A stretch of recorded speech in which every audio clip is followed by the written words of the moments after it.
Hello जी प्यारे बच्चों, हाजिर हैं मैं एक बार फिर करंट इलेक्ट्रिसिटी के एक नए टॉपिक के साथ में, that is combination of sales. हालांकि रिलेटेड सेल से ये पिछले वीडियो में हमने सेल से रिलेटेड कुछ बेसिक चीज़ें डिस्कस की थी भाई, ठीक है, जिसमें अपन ने सेल के ईएमएफ की बात की थी, टर्मिनल वोल्टेज की बात की थी और सेल के इंटरनल रेजिस्टेंस की बात की थी। ये तीन इंपॉर्टेंट चीज़ें अपन ने सेल से रिलेटेड पिछले वीडियो में डिस्कस की थी। एक बार ब्रीफ कर देते हैं उन सारी चीज़ों को। सेल के ईएमएफ का मतलब क्या है बेटा? सेल के ईएमएफ का मतलब यह है कि जब सेल को अपन ने सर्किट में कनेक्ट नहीं किया हुआ है, इसका मतलब जब सेल में से करंट पास नहीं हो रहा है, तो उसके दोनों टर्मिनल्स के बीच में जो पोटेंशियल डिफरेंस आएगा उसको अपन सेल का ईएमएफ कहेंगे। ठीक है, ईएमएफ की फुल फॉर्म होती है इलेक्ट्रोमोटिव फोर्स। तो यहां से मिसलीड मत करना चीजों को, electromotive force, it doesn't mean it is a force. तो ईएमएफ अपने आप में कोई फोर्स नहीं है, तो पोटेंशियल डिफरेंस ही। ठीक है, वो पहले के टाइम में कुछ फोर्स उसको समझा गया था, इसलिए उसको ईएमएफ बोला गया था, बट लेटर ऑन ये कंफर्म हुआ कि एक्चुअल में तो ये दोनों टर्मिनल्स के बीच का पोटेंशियल डिफरेंस होता है। तो ईएमएफ दोनों टर्मिनल्स के बीच का पोटेंशियल डिफरेंस है, और जो टर्मिनल वोल्टेज होती है वो भी टर्मिनल्स के बीच का पोटेंशियल डिफरेंस है। लॉजिकली दोनों चीजों में डिफरेंस क्या था? डिफरेंस ये था कि जब सेल में से करंट पास नहीं हो रहा तो उसके टर्मिनल्स के बीच का जो पोटेंशियल डिफरेंस है उसको अपन ईएमएफ कहेंगे, और जब सेल में से करंट पास हो रहा हो तो उसके दोनों टर्मिनल्स के बीच में जो पोटेंशियल डिफरेंस है उसको अपन टर्मिनल वोल्टेज या टर्मिनल पोटेंशियल डिफरेंस कहते हैं। ये ईएमएफ और टर्मिनल वोल्टेज के बीच में डिफरेंस। फिर इनके बीच की कड़ी मिली थी अपन को इंटरनल रेजिस्टेंस। एक्चुअल में इंटरनल रेजिस्टेंस क्या होता है कि जब सेल से सर्किट में करंट का फ्लो होता है, ठीक है, तो जब सेल के अंदर से करंट पास होता है, मतलब सेल के अंदर जब इलेक्ट्रॉन मूव करता है तो उस इलेक्ट्रोलाइट में से मूव करता है, सॉल्यूशन में से मूव करता है, सॉल्यूशन जिसमें आयंस भरे होते हैं, तो वहां पर इलेक्ट्रॉन उनके साथ में भिड़ंत होती है, उनके साथ में कोलिजन होता है, उनके साथ में वो टकराता है, वो जो कोलिजन है दैट इज रेजिस्टेंस। क्योंकि वो रेजिस्टेंस सेल के अंदर प्रोड्यूस हो रहा है, इसलिए अपन उसको सेल का इंटरनल रेजिस्टेंस कहते हैं। ठीक है, तो अब से हमने रेजिस्टेंस को भाई दो कैटेगरीज में डिवाइड कर दिया। एक होता है एक्सटर्नल रेजिस्टेंस और एक होता है इंटरनल रेजिस्टेंस।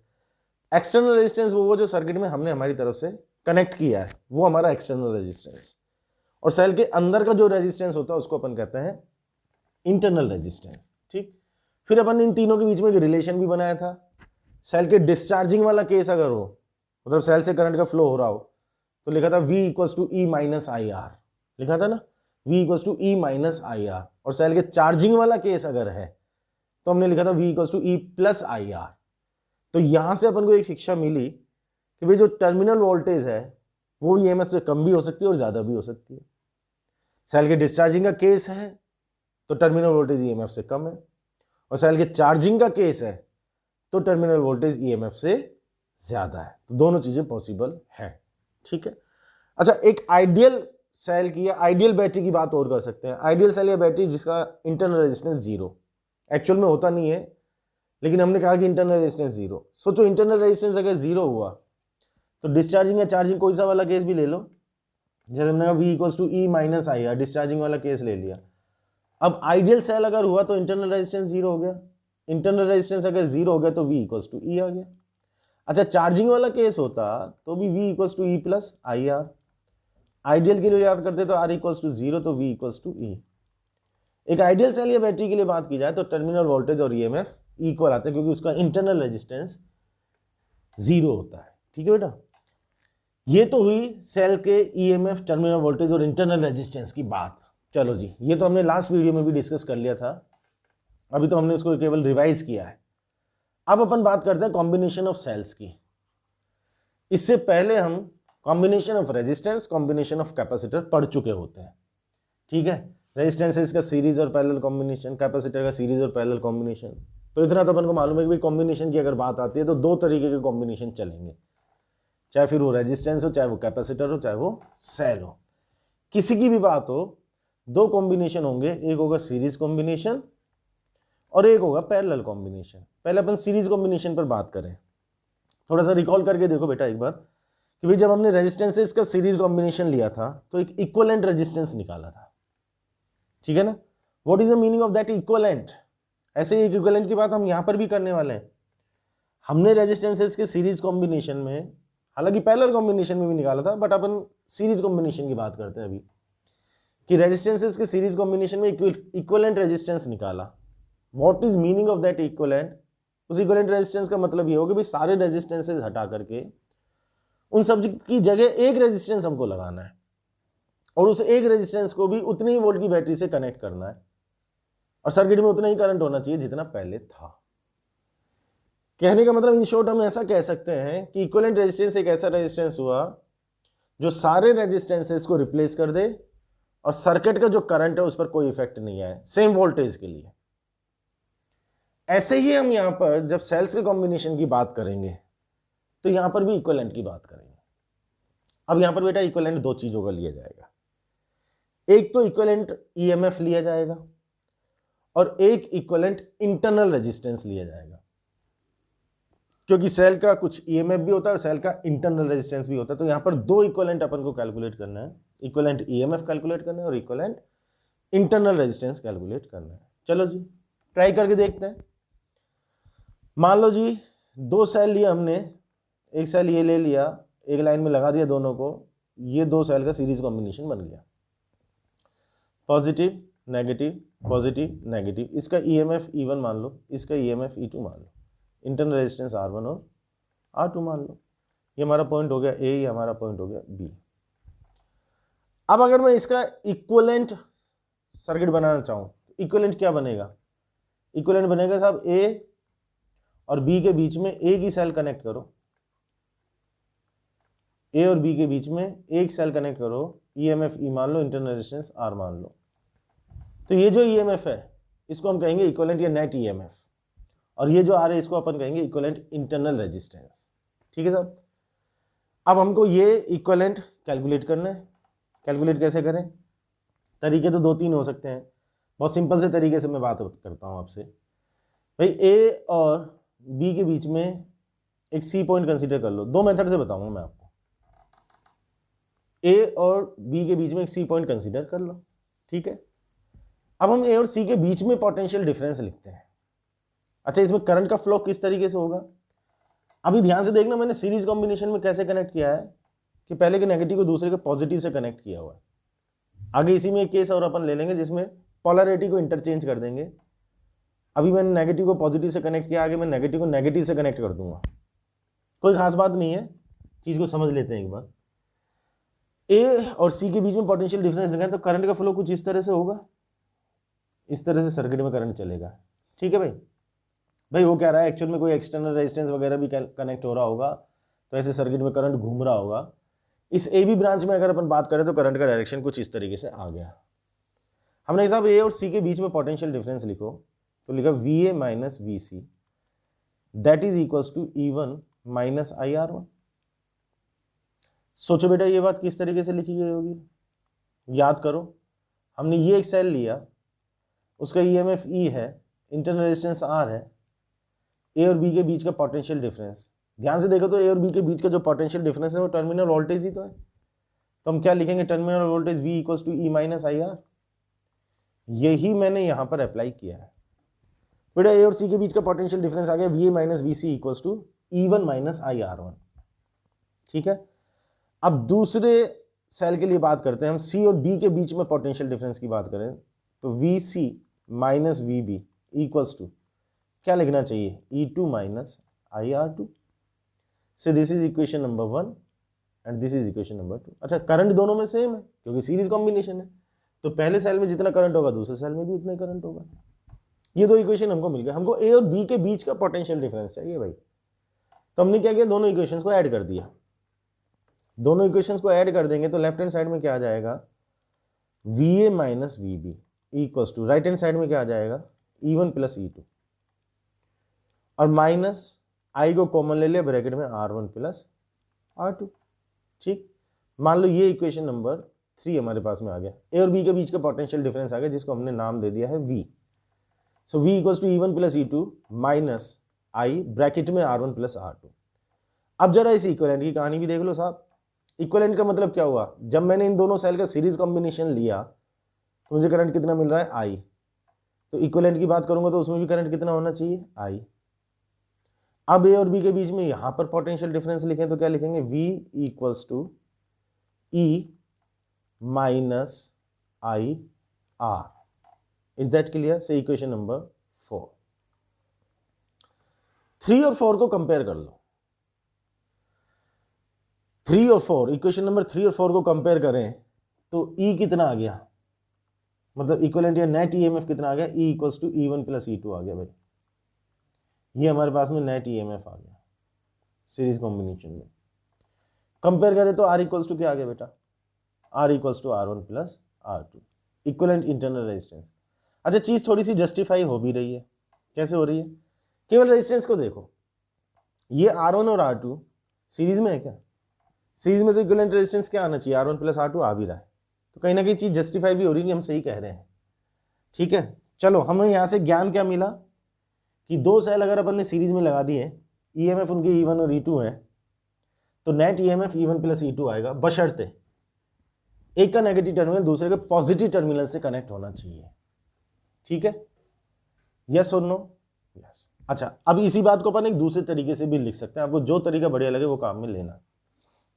ठीक है, हमने एक पाथ बनाया बी से ए की तरफ या ए से बी की तरफ, बस अपन को प्रॉफिट और लॉस देखते हुए चलना है कि कितना प्रॉफिट हो रहा है कितना लॉस हो रहा है। लॉस हो रहा है तो माइनस कर लेना, प्रॉफिट हो रहा है तो प्लस कर लेना। ठीक है, हमने डिसाइड किया कि हम बी से ए की तरफ जा रहे हैं, तो बी पर पोटेंशियल हमने कितना माना, वीबी, ए पर पोटेंशियल कितना माना, वी। बी पॉइंट से हम चले, मतलब हम हमारी जेब में कितना पोटेंशियल लेकर के चले, वीबी पोटेंशियल लेकर के चले। अब पूरे पाथ में हमको ये देखना है कि हमारी जेब से कितना गया, जेब में कितना आया, मतलब कितना लॉस हुआ कितना प्रॉफिट हुआ। चलो भाई आगे चले, हमको रास्ते में मिला एक रेजिस्टेंस R2 और करंट उसमें से पास हो रहा है I, तो यहाँ से आगे जाने पर पोटेंशियल ड्रॉप मिला, मतलब हमको लॉस हो गया। लॉस कितना हो गया, IR2। चलो जी, लॉस हो गया IR2। फिर अपन आगे बढ़े तो अपन नेगेटिव से अब पॉजिटिव टर्मिनल पर गए तो अपन को प्रॉफिट हो गया, पोटेंशियल राइज हो गया तो E2 हो गया। फिर आगे बढ़े तो फिर अपन को एक रेजिस्टेंस मिला, फिर अपन करंट के डायरेक्शन में आ रहे हैं तो फिर अपन को पोटेंशियल ड्रॉप मिला, वो कितना मिल गया, वो मिल गया माइनस का IR1। फिर अपन नेगेटिव से पॉजिटिव टर्मिनल पर गए तो फिर अपन को पोटेंशियल राइज मिला, तो फिर अपन ने लिख दिया कि प्लस का E1, और फाइनली अपनी पॉकेट में रहा VA। तो ये VB हम पॉकेट में लेकर के चले, कुछ लॉस हुआ कुछ प्रॉफिट हुआ, फिर कुछ लॉस हुआ फिर कुछ प्रॉफिट हुआ, फाइनली हमारी पॉकेट में VA, ए पॉइंट पर हम पहुंच गए तो पोटेंशियल VA है हमारे पास। अब यहां से बेटा अगर हम देखें तो VA minus VB equals to क्या बना, E1 plus E2 minus IR1 plus R2, यही इक्वेशन आ गया। मतलब बात वही है, पहले मेथड में हमने कहा था कि ए और सी के बीच का पोटेंशियल डिफरेंस लिख लो, सी और बी के बीच का पोटेंशियल डिफरेंस लिख लो, दोनों इक्वेशंस को ऐड कर दो, फाइनली एक इक्वेशन हमारे पास में बन गया। ठीक, दूसरे मेथड में हमने क्या किया, एक पॉइंट से पोटेंशियल लेकर के और दूसरे पॉइंट तक पहुंच गए। जरूरी नहीं कि हम पाथ बी से ए तक लेकर के चलें, हम पाथ ए से बी की तरफ भी लेकर के चल सकते हैं, बस वो प्लस माइनस का अपन को ध्यान रखना पड़ेगा, अल्टीमेटली इक्वेशन यही आएगा। ठीक, सवाल हमारे सामने अब क्या आता है कि सर अगर पोलैरिटी इंटरचेंज कर दी जाती है तो क्या होता। आप अपना थोड़ा सा कॉमन सेंस लगाओगे तो आप खुद ही बता दोगे कि नेट ईएमएफ पर क्या इफेक्ट आएगा और इक्विवेलेंट रेजिस्टेंस पर कोई इफेक्ट आएगा कि नहीं आएगा। ठीक है, सॉरी, ये पोलैरिटी अपन चेंज कर देते हैं, ये नेगेटिव कर देते हैं और ये पॉजिटिव कर देते हैं, ऐसे ही करना है ना, उल्टा कर दिया। ये plus minus E1 R1 minus plus ये E2 R2, okay, point A और बी। अब ये इक्वेशंस आप खुद सोचो कि इस मेथड से या इस मेथड से अगर इक्वेशंस बनाया जाए, जैसे मैं यहां पर बात करूं, ठीक है, तो सोचो इसमें कहीं कोई चेंज आएगा क्या। अभी हम पहले केस में जब बात कर रहे थे तो ये कहानी थी, बी से ए की तरफ हम जा रहे थे तो हमको E2 के लिए पोटेंशियल राइज मिला था, तो हमने प्लस का E2 लिखा था। अब बेटा इस केस में अगर अपन बात करेंगे तो शायद यहां पर प्लस की जगह माइनस आ जाएगा, और यहां प्लस की जगह अगर माइनस आएगा तो मेरे हिसाब से यहां प्लस की जगह माइनस आ जाना चाहिए। तो अल्टीमेटली क्या मैं डायरेक्टली ऐसा कह सकता हूं कि E equals to E1 minus E2 हो जाना चाहिए। और R इक्विवेलेंट की अगर बात करेंगे तो रेजिस्टेंस तो अभी भी सीरीज में होंगे, तो R इक्विवेलेंट तो R1 प्लस R2 ही रहेगा। रेजिस्टेंस के केस में ऐसा मत करना कि R1 माइनस R2 कर दें, रेजिस्टेंस तो R1 प्लस R2 ही रहेगा। E क्या आ जाएगा, E आ जाएगा E1 माइनस E2, मतलब दोनों का डिफरेंस। क्लियर? तो सीधी सी बात होगी कि साहब नेगेटिव टर्मिनल अगर दूसरे वाले के पॉजिटिव से कनेक्ट हो रहा है, नेगेटिव और पॉजिटिव आपस में कनेक्ट हो रहे हैं, तो दोनों की ईएमएफ को ऐड कर दो, और दोनों के सेम टर्मिनल अगर आपस में कनेक्ट हो रहे हैं, नेगेटिव और नेगेटिव आपस में कनेक्ट हो रहे हैं, या पॉजिटिव और पॉजिटिव आपस में कनेक्ट हो रहे हैं, तो ईएमएफ का डिफरेंस ले लो। ठीक, अपोजिट टर्मिनल आपस में कनेक्ट हो रहे हैं तो दोनों की ईएमएफ ऐड कर दिए जाए, सेम टर्मिनल अगर आपस में कनेक्ट हो रहे हैं तो दोनों का डिफरेंस ले लिया जाए, इक्विवेलेंट रेजिस्टेंस पर कोई इफेक्ट नहीं आएगा। Is that clear? चलो, ये तो बात की हमने 2 सेल के लिए। मान लो 2 से ज्यादा सेल होते हैं, एन सेल के लिए अपन बात करते हैं। एन सेल्स को अगर अपन सीरीज में लगाते हैं और सारे सेल मान लो एक जैसे हैं, मान लो सारे के सारे सेल एक जैसे हैं, ठीक है, क्या सिचुएशन बनेगी? ये एक सेल, ये दूसरा सेल, ठीक, चलते रहे चलते रहे चलते रहे चलते रहे चलते रहे, ये nवें नंबर का cell, plus minus plus minus plus minus, मान लो सबका ईएमएफ ई है और इंटरनल रेजिस्टेंस सबका आर है, एन सेल ऐसे हमने सीरीज में लगा दिया, ठीक है। तो ई नेट या ई इक्विवेलेंट अपन को क्या कहना चाहिए? हम बोलेंगे E1 plus E2 plus E3 and so on so on so on so on n times, क्या लिखना चाहिए? N E. क्लियर? और आर इक्विवेलेंट की अगर बात करें तो एन आर। क्लियर? तो इक्विवेलेंट इंटरनल रेजिस्टेंस कितना आ गया? एन आर, और नेट ईएमएफ कितना आ गया? N E. ठीक है, मान लो ये जो कॉम्बिनेशन है, इस कॉम्बिनेशन से हमने एक एक्सटर्नल रेजिस्टेंस कनेक्ट किया हुआ है, कितना? Are.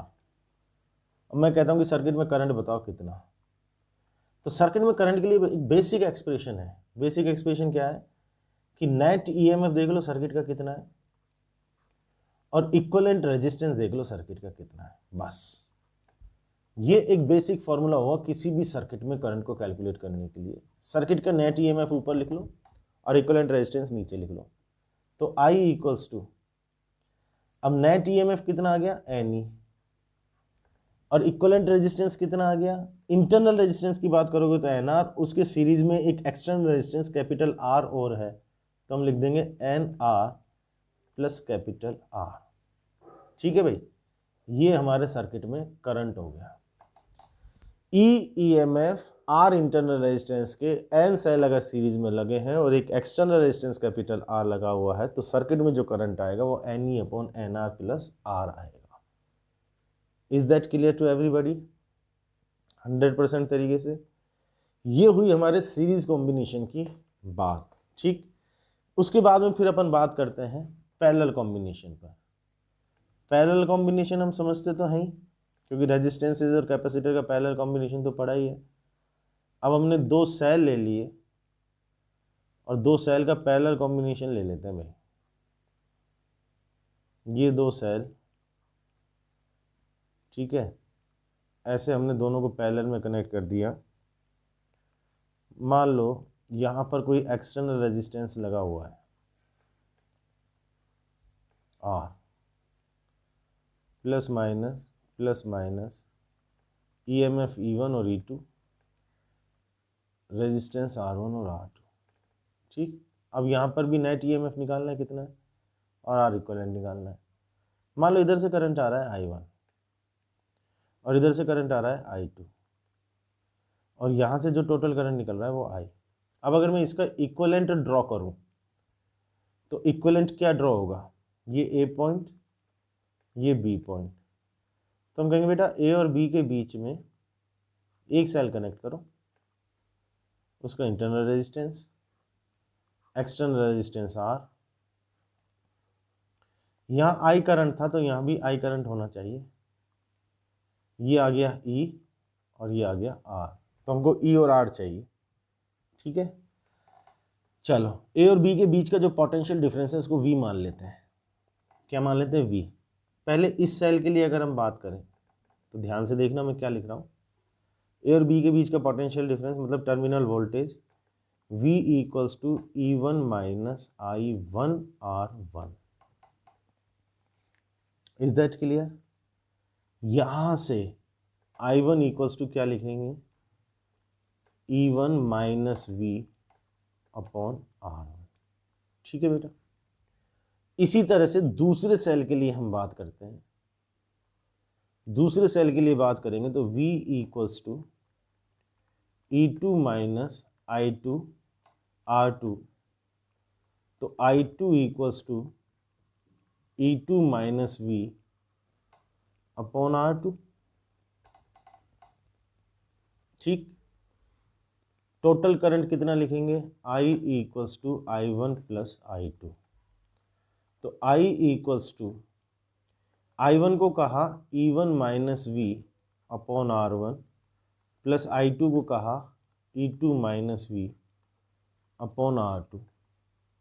I equals to E1 upon R1 plus E2 upon R2 minus V bracket में 1 upon R1 plus 1 upon R2। Clear? I equals to ये आ गया।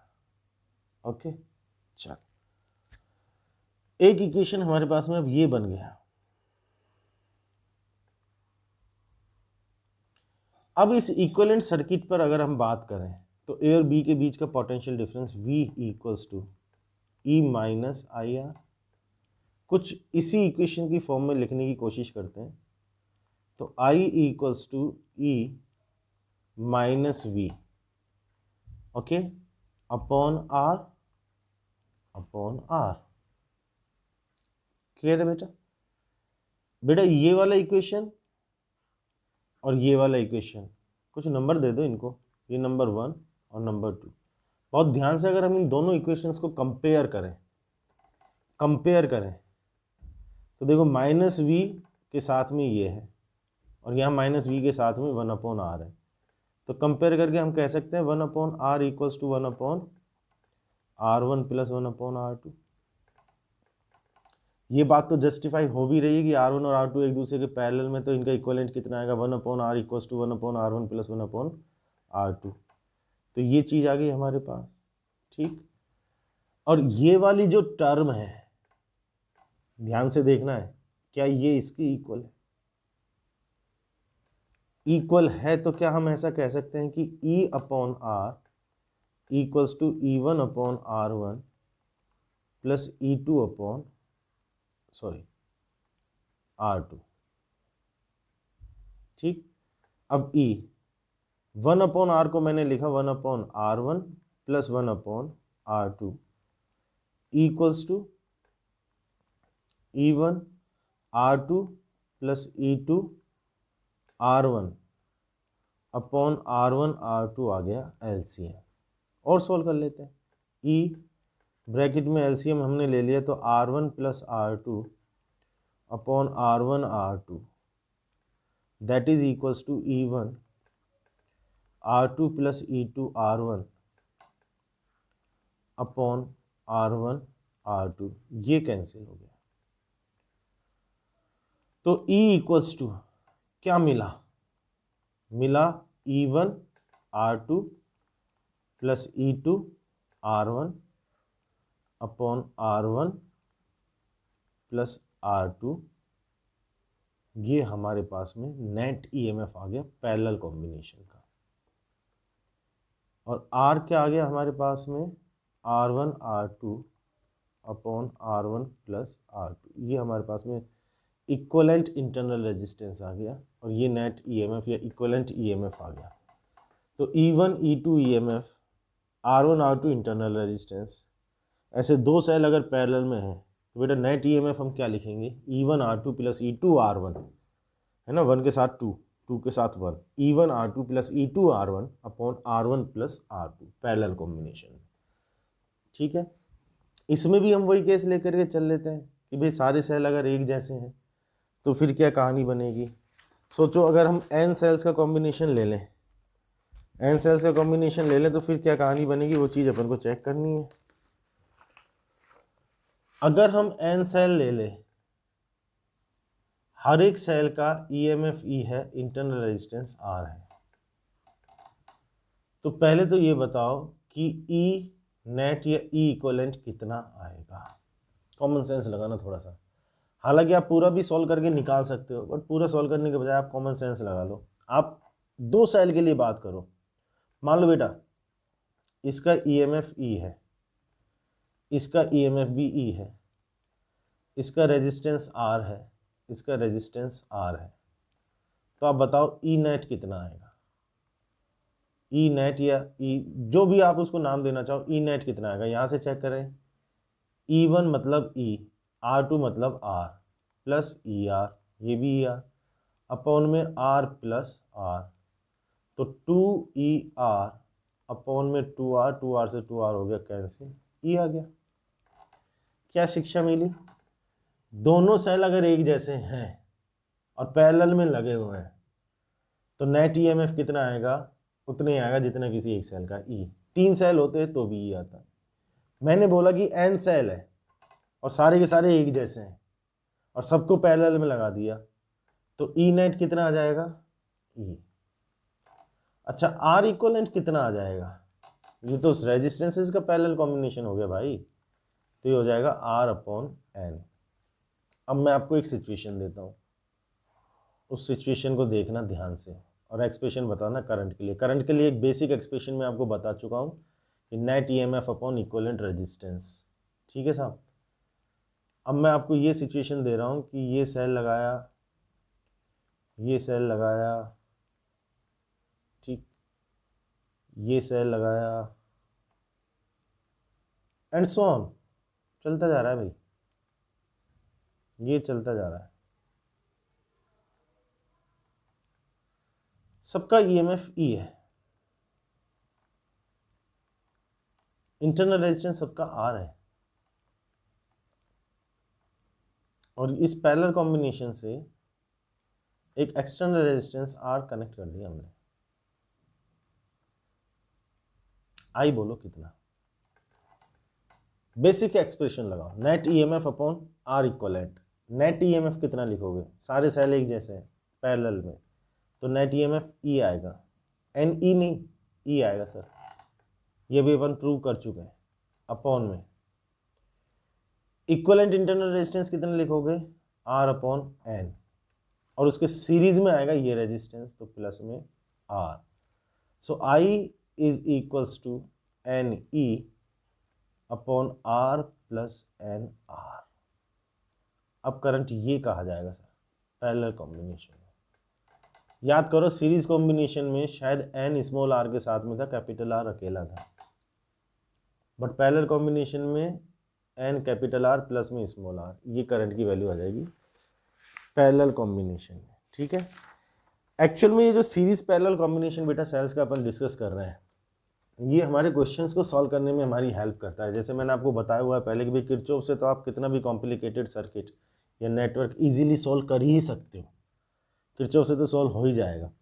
लेकिन अगर उसमें 2-3 सेल कनेक्ट किए हुए हैं और हमको सीरीज या पैरेलल कॉम्बिनेशन कुछ समझ में आ रहा है कि भाई यहाँ पर सीरीज कॉम्बिनेशन बन रहा है या पैरेलल कॉम्बिनेशन बन रहा है, तो उसको आप सेल के सीरीज और पैरेलल कॉम्बिनेशन से सॉल्व कर दोगे, आपका क्वेश्चन फटाफट से सॉल्व हो जाएगा। ठीक, जैसे अपन 1-2 एग्जांपल्स ले लेते हैं इस चीज़ के लिए। एक सेल हमने ये लिया, उसका कुछ इंटरनल रेजिस्टेंस, साथ में ये वाला एक सेल और लगा दिया, उसका भी कुछ इंटरनल रेजिस्टेंस, और बाहर हमने एक ये रेजिस्टेंस कनेक्ट कर दिया।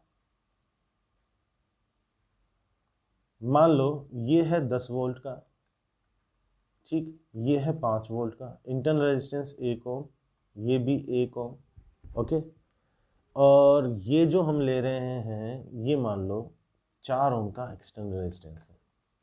सिंपल सी बात मैं आपसे पूछूं कि सर्किट में करंट बताओ कितना, आई की वैल्यू कैलकुलेट करके बताओ कितना, बेसिक फार्मूला लगा दो। आप एक बार ट्राई करके देख लेना, स्क्रीन को पॉज कर लो, फिर मैं इसको सॉल्व कर रहा हूँ, आप सॉल्यूशन को चेक करना। I equals to net EMF कितना, अब ये दोनों सेल सीरीज में है, एक का नेगेटिव दूसरे का पॉजिटिव के साथ में कनेक्ट है, तो 10 और 5 15 कर देंगे, 15 वोल्ट का ईएमएफ आ गया। अपॉन में रेजिस्टेंस कितना हो गया, सारे रेजिस्टेंस सीरीज में हो गए, तो 4 और 1 5 और 1 6 ओम का रेजिस्टेंस हो गया। ठीक है, इसको हम कैंसिल करेंगे तो 2 आ गया, 5 आ गया, और ये 2.5 एम्पियर का करंट आ गया भाई, खत्म, सिंपल। ये फ़ायदा हुआ सीरीज कॉम्बिनेशन, पैरेलल कॉम्बिनेशन सीखने से। पैरेलल कॉम्बिनेशन वाला भी देख लो। एक सेल हमने ये लिया, साथ में उसके एक सेल हमने ये लिया, और फिर यहाँ पर हमने एक ये रेजिस्टेंस लगा दिया, प्लस माइनस 10 वोल्ट, 5 वोल्ट, 1 ओम, 1 ओम, 2 ओम। तो इस रेजिस्टेंस में करंट कितना होगा ये हमको कैलकुलेट करना है। तो I इक्वल्स टू, अब हम क्या लिखेंगे, E net upon R equivalent. E net calculate करो, क्या दोनों सेल पैरेलल में है? पैरेलल में तो E1 R2 plus E2 R1, तो हम लिखेंगे 10 इंटू 1 प्लस में 5 इंटू 1 अपॉन में R1 प्लस R2 1 प्लस 1, तो 10 और 5 15 अपॉन 2, ये तो नेट EMF आ गया। तो I इक्वल्स टू आ गया 15 अपॉन 2 अपॉन R इक्वलेंट, 1 और 1 पैरेलल में, तो ये आ गया 1/2, और उसके सीरीज में 2, तो ये आ गया 5/2। चेक कर लेना आप इक्वलेंट रेजिस्टेंस, 2 से 2 कैंसिल हो गया, 3 एम्पियर का करंट। तो अगर हमको सीरीज और पैरेलल कॉम्बिनेशन के लिए नेट EMF और इक्वलेंट रेजिस्टेंस निकालना आता है, तो हम सेल्स के सीरीज पैरेलल कॉम्बिनेशन से ही क्वेश्चन को सॉल्व कर देंगे, किरचॉफ को अप्लाई करने की आवश्यकता नहीं होगी। आई थिंक यहाँ तक की सारी बात आपको क्लियर होगी अच्छे तरीके से, ठीक है। तो इसको देख लेना बेटा एक बार अच्छी तरह से, सीरीज पैरेलल कॉम्बिनेशन समझ लेना कि हमने नेट EMF और इक्विवेलेंट रेजिस्टेंस निकाला किस तरह से, समझना जरूरी है उस चीज़ को। क्वेश्चंस तो सॉल्व हो जाएंगे, क्वेश्चंस की कोई टेंशन नहीं है, चीज़ों को बस समझो एक बार अच्छी तरह से कि कैसे निकाला जा रहा है, ठीक है। तो थॉरोली अच्छे तरीके से प्रॉपर वे में देखना, एक बार सारी चीज़ों को समझना। कहीं कोई प्रॉब्लम आती है तो कमेंट बॉक्स में ज़रूर डालना, ठीक है। बाकी फिर नेक्स्ट वीडियो में डिस्कस करेंगे इससे आगे। Okay, thank you, see you.